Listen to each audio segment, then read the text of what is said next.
বিনা রাধা প্রসাদেন কৃষ্ণ প্রাপ্তি ন জায়তে। শ্রীমতী রাধারানী সেই লাদিনী শক্তি যার কৃপা ব্যতীত পরমেশ্বর ভগবান শ্রীকৃষ্ণের কৃপা লাভ করা অসম্ভব ব্যাপার। জন্মাষ্টমী ব্রতের চেয়েও উত্তম যে ব্রত, সেই রাধাষ্টমী ব্রত এবছর পালিত হবে আগামী 31শে আগস্ট রোজ রবিবার।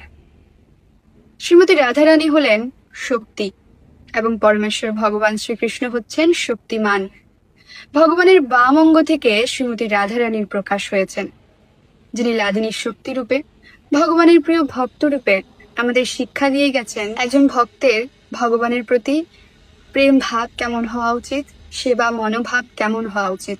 আর যদি আমরা এই ইহজগতের দুঃখ যন্ত্রণা উপেক্ষা করে পরমেশ্বর ভগবান শ্রীকৃষ্ণকে সন্তুষ্ট করে তার ধামে ফিরে যেতে চাই, তাহলে শ্রীমতী রাধারানীকে আমাদের প্রথমেই সন্তুষ্ট করতে হবে।